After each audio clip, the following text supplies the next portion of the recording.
Hello guys, कैसे हैं आप लोग। उम्मीद करता हूँ आप सभी लोग फिट होंगे, फाइन होंगे एंड मोस्ट इम्पोर्टेंटली आप सभी लोग अपना अपना पढ़ाई कर रहे होंगे। सो डियर स्टूडेंट्स, आज मैं क्लास 10th के लेक्चर सीरीज़ का लेक्चर नंबर 2 लेकर आया हूँ, जहाँ पे हम लोग इलेक्ट्रिसिटी के नेक्स्ट पार्ट को पढ़ेंगे। So today we are going to discuss regarding the concept of electric potential difference. So this is Rakesh Ranjan, welcomes you to the YouTube channel of the Physics Foundation course. So let's start the topic electric potential difference. तो बच्चों, electric potential difference को समझने से पहले हमें electric potential के बारे में थोड़ा समझना होगा।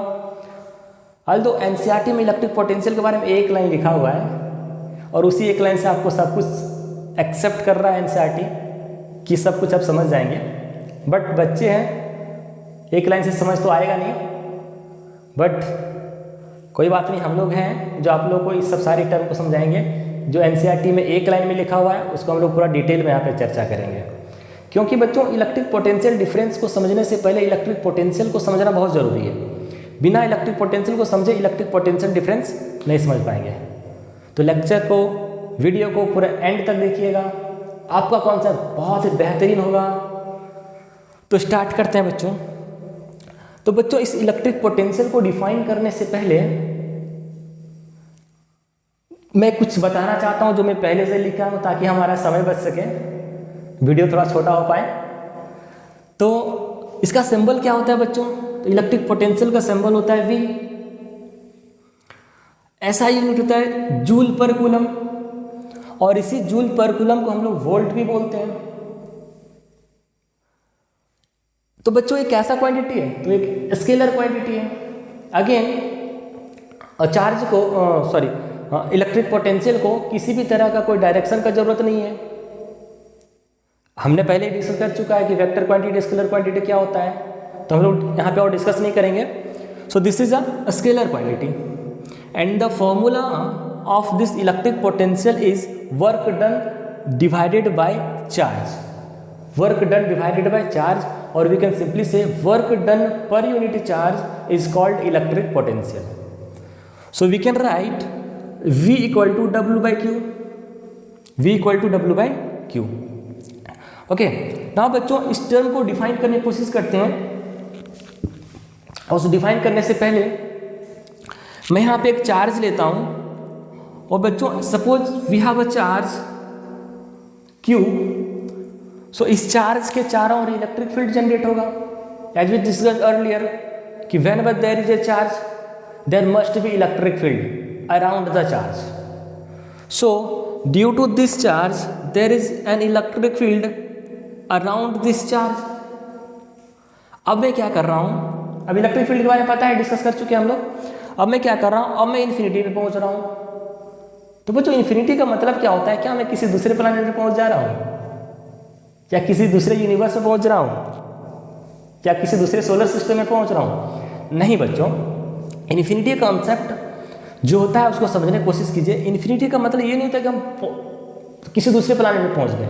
इन्फिनिटी का मतलब होता है बच्चों कि अगर हम एग्जाम्पल देखिए, सपोज एक मैंने पॉइंट ड्रॉ किया, आप लोग को दिख भी रहा होगा या नहीं दिख भी रहा होगा। अब इसी के बगल में एक मैं बॉल लाया और बहुत बड़ा बॉल ला के रख दिया, तो वो बॉल का साइज इस पॉइंट के साइज के कंपैरिजन में इन्फिनिटी है। जैसे एक बोर्ड है, बहुत बड़ा सा व्हाइट बोर्ड है, और उस व्हाइट बोर्ड पे व्हाइट बोर्ड के सेंटर पे एक चींटी आ गई। अब चींटी के लिए वो बोर्ड क्या दिखेगा? इन्फिनिटी दिखेगा। दैट मीन्स बच्चों हम बहुत दूर का बात कर रहे हैं, किसी दूसरे प्लैनेट का बात नहीं कर रहे हैं। तो हम पहुंच गए इन्फिनिटी पे। अब इन्फिनिटी पे जैसे पहुंचा तो मुझे वहां पे एक दिख गया चार्ज, जिसका वैल्यू था 1 कूलम। अब मेरा मन किया कि इस चार्ज यहाँ पे क्या कर रहा है इन्फिनिटी पे, अब इस चार्ज को मैं उठा के अपने जगह ले जाता हूँ, अपने साथ ले आता हूँ।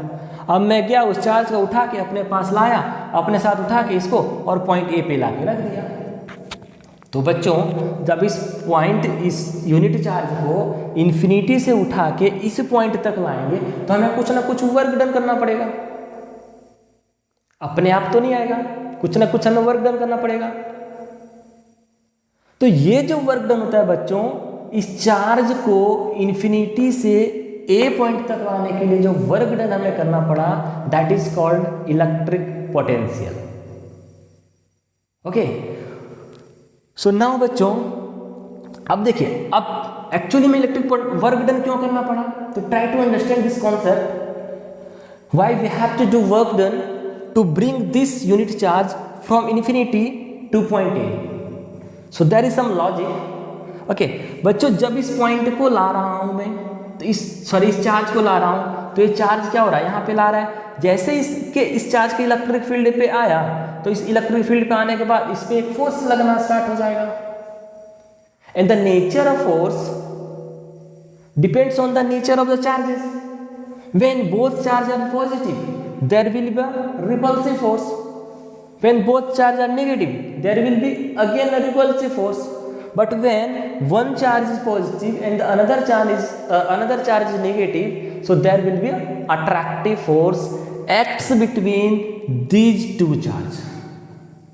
That means whenever we want to bring this unit charge from infinity to point A, we have to apply some force against this electric field.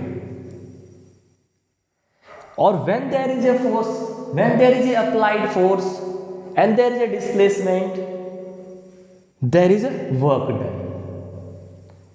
अब डिस्प्लेसमेंट भी हुआ, वर्क डन भी, डिस्प्लेसमेंट भी हुआ, फोर्स भी अप्लाई किया, तो work done हुआ। तो ये जो वर्क डन हमें करना पड़ा इस चार्ज को इस पॉइंट से इन्फिनिटी से इस पॉइंट तक लाने के लिए, that is called electric potential. एक बात बच्चों ध्यान में रखना है कि इस चार्ज को जब मैं इन्फिनिटी से यहाँ तक ला रहा हूँ, तो हम बाहुबली बन के नहीं जाएंगे। ऐसा नहीं कि हमने दौड़े दौड़े गया एकदम बाहुबली जैसा जाके इसको लाया पकड़ के और लाके पटक दिया, ऐसा नहीं बच्चों। हमें इस चार्ज को यहाँ इन्फिनिटी से इस पॉइंट तक बहुत ही धीरे धीरे लाना है, बहुत ही प्यार से लाना है, ताकि इसका वेलोसिटी कांस्टेंट रहे। दैट मीन्स कांस्टेंट वेलोसिटी के साथ लाना है। मतलब सिंपल है बच्चों कि इस चार्ज में हमें किसी भी तरह का कोई एक्सेलरेशन नहीं चाहिए, किसी भी तरह का एक्सेलरेशन प्रोड्यूस नहीं करना है। तो अगर हम एक्सेलरेशन नहीं प्रोड्यूस करना चाहते हैं, तो उस ऑब्जेक्ट को या इस चार्ज को हमें धीरे धीरे कांस्टेंट वेलोसिटी से लाना पड़ेगा। Okay, so work done to bring a unit positive charge और a positive charge from infinity to point A is called electric potential. So now we are able to define the term electric potential. So what is electric potential? The amount of work done is required to bring a unit charge from infinity to a point in an electric field. So this is the concept of electric potential. I hope आप लोगों को समझ में आया होगा कि electric potential क्या होता है। सिंपल टर्म में कि अगर किसी यूनिट चार्ज को इन्फिनिटी से किसी एक पॉइंट तक लाना है इन द इलेक्ट्रिक फील्ड, तो जो हमें वर्क डन करना पड़ेगा, that work done is called electric potential. Okay, now बच्चों we have another term that is electric potential difference. So how we can define electric potential difference? So dear students, there are or electric potential and electric potential both are very much similar to each other. Although there is slight difference between the electric potential and electric potential difference. ये clear होगा जब हम लोग class करेंगे at the end of the video क्या difference है। But तब तक बच्चों ये दोनों टर्म, ये दोनों चीजें में बहुत सारा सिमिलरिटीज होता है। There are lots of similarities और they are very much similar to each other. जो कॉन्सेप्ट यहाँ पे वर्क डन करना पड़ा हमको, वहाँ पे भी वर्क डन करना पड़ेगा। बट बच्चों पोटेंशियल डिफरेंस का बात कर रहा है, मतलब कहीं ना कहीं कोई डिफरेंस माइनस का चक्कर आ रहा है सर। हाँ, तो ये माइनस का चक्कर इसमें आएगा बच्चों। इसमें एक पॉइंट का बात कर रहे हैं, हम वहाँ पे 2 पॉइंट का बात करेंगे। जब भी कोई चीज़ का हमें डिफरेंस निकालना होता है बच्चों, तो चाहे वो क्वांटिटी हो, चाहे वो हाइट हो, चाहे वो 2 चीज़ में कंपेरिजन हो, तो हमें वहाँ पे डिफरेंस जरूरी होता है। तो ये डिफरेंस निकालने के लिए 2 पॉइंट जरूरी होता है बच्चों। तो ये जो इलेक्ट्रिक पोटेंशियल डिफरेंस होगा, वो 2 पॉइंट के बीच का इलेक्ट्रिक पोटेंशियल जो होगा, that is called electric potential difference. Suppose we have a 2 point one is called A and another one is called, we have 2 point, one is called A and another is B, and the potential at A is V1 and the potential at V is V2. So difference in the potential between point A and B is called the potential difference or electrical potential difference. So the electrical potential difference will be V1 minus V2 or V2 minus V1. Okay, so the potential, electric potential difference between 2 points is called electric potential difference. Clear? तो बच्चों देखो, ना हम क्या करें, एक point को यहाँ पे मैं ले रहा हूँ A और एक पॉइंट को यहाँ पे ले रहा हूँ B. अब इस चार्ज को जब हमें A पॉइंट तक लाना है तो भी हमें कुछ ना कुछ वर्क डन करना पड़ेगा. So we have to do work done to bring this unit charge from infinity to point A, and let's suppose that work done is W2. Okay, again we want to bring this unit charge from infinity to point B. Suppose this is B and this is C. Okay, to point C now. So again we have to do some work to transport this unit charge from infinity to point C. So let's suppose that work done, or that amount of work done is W3. So W2 is the work done, or we can simply say that we have to do work done W2 to transport this unit charge from infinity to point B. And let's suppose that potential at point B is V1. Now we have to do amount of work W3 to bring this unit charge from infinity to point C. And let us suppose that work done is W3. And again the potential, electric potential at point C is V2. So the difference between the potential V1 and V and C, the difference between the potential at B and C is called the potential difference.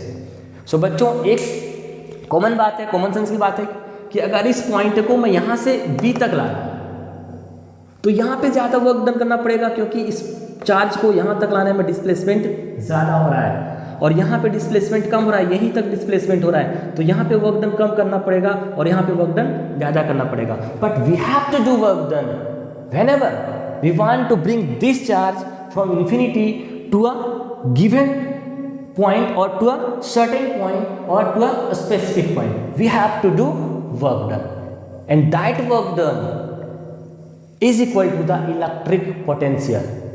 So when we take this charge or transport this charge from infinity to point B, the potential, electric potential is V1, and this charge to point C, the electric potential is V2.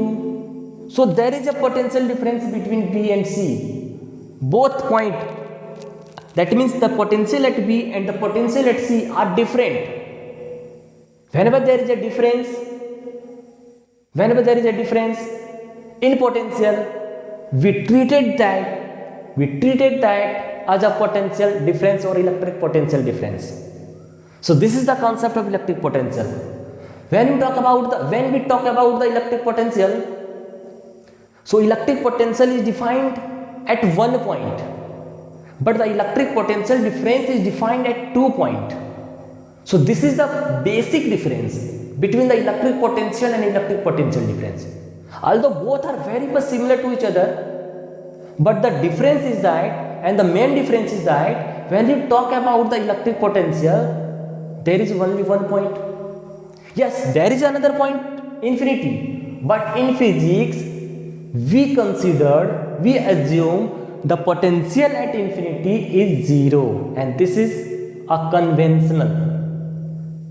इसको लिया गया है zero कि infinity पे potential zero. जैसे हम लोग energy पढ़ रहे थे बच्चों क्लास 9 में, तो हम लोगों ने ग्राउंड लेवल पे पोटेंशियल एनर्जी को जीरो माना था.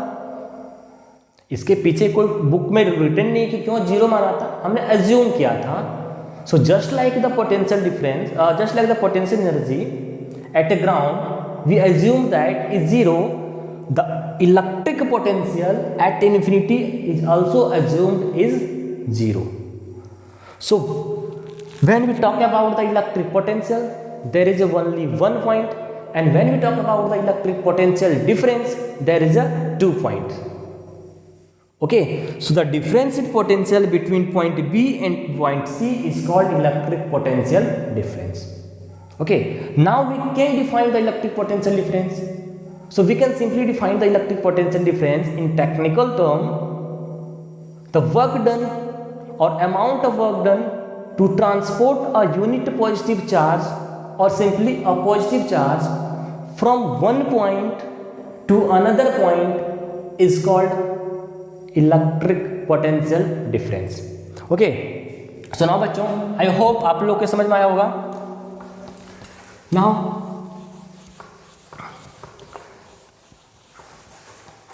Put that in electric potential difference. Electric potential difference. So बच्चों, the symbol of electric potential is also V. तो सिंबल विल बी V.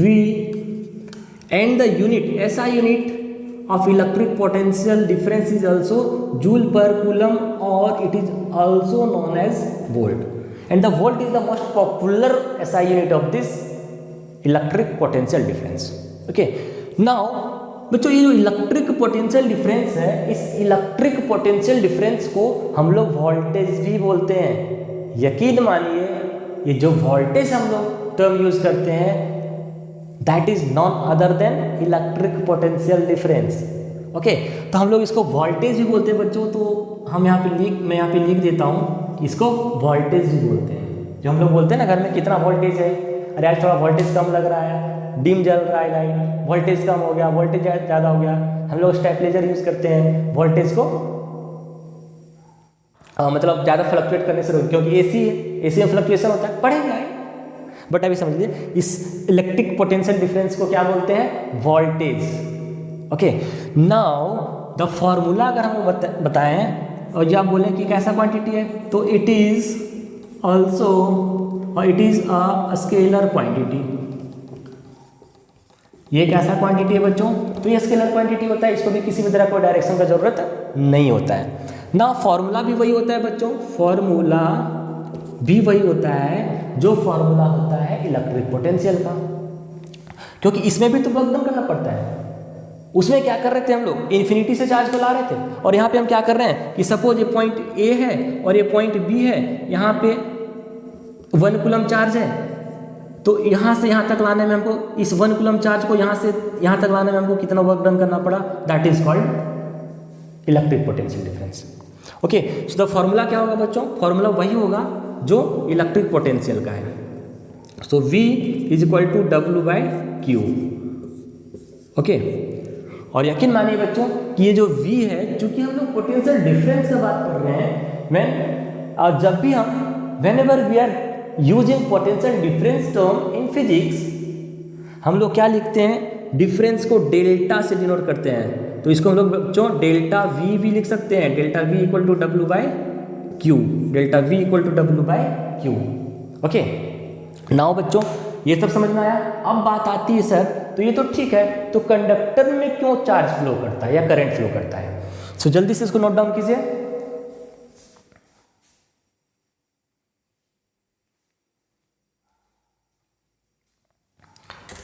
मैं इसको इरेज करता हूं बच्चों.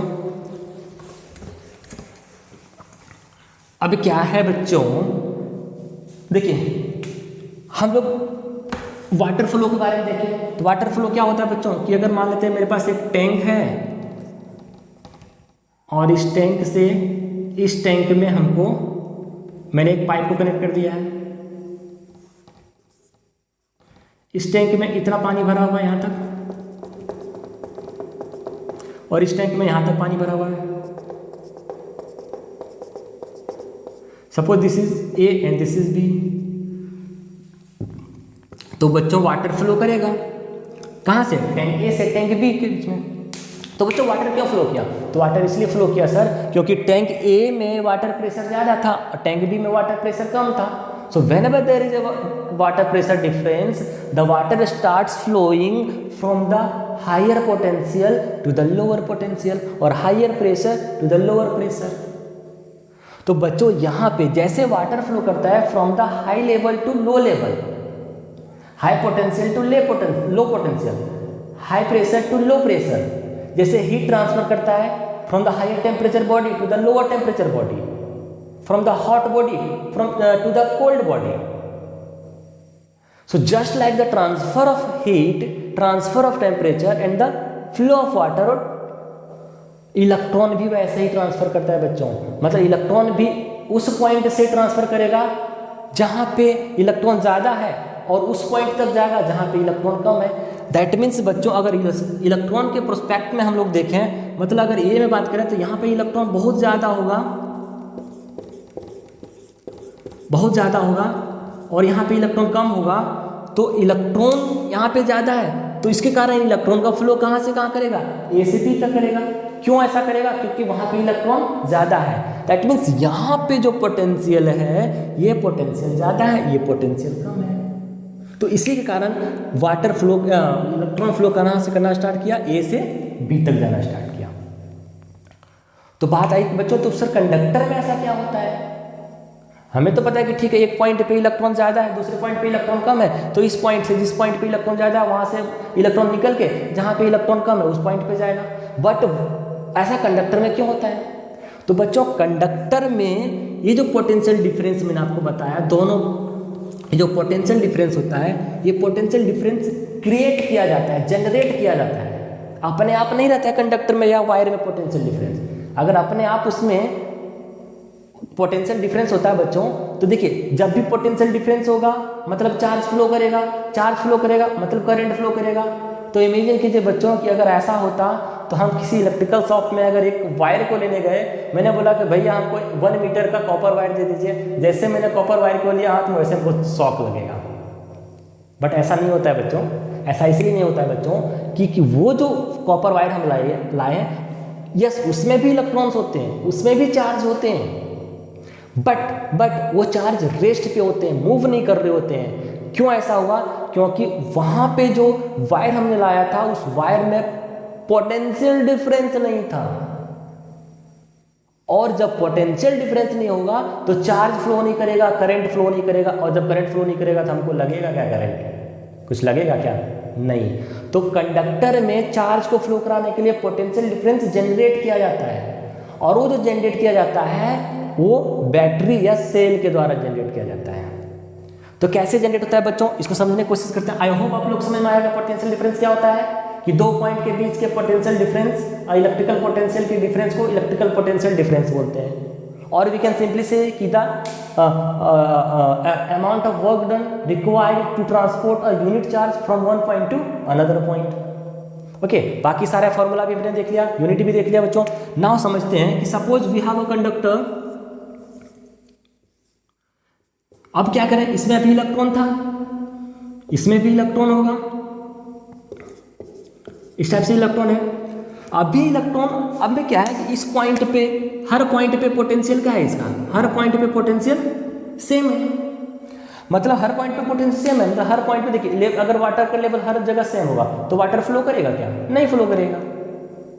अरे वाटर लेवल थोड़ा ऊपर होगा तब ना वाटर ऊपर से नीचे आएगा. उसी टाइप से अगर इस पॉइंट पे भी जितना इलेक्ट्रॉन है, जितना पोटेंशियल है, इस पॉइंट पे उतना ही पोटेंशियल, इस पॉइंट पे भी उतना ही पोटेंशियल, इस पॉइंट पे उतना ही पोटेंशियल, पोटेंशियल डिफरेंस नहीं है. अब जब पोटेंशियल डिफरेंस नहीं है तो इलेक्ट्रॉन मूव नहीं करेगा, चार्ज फ्लो नहीं करेगा, और जब चार्ज फ्लो नहीं करेगा तो करंट नहीं फ्लो करेगा.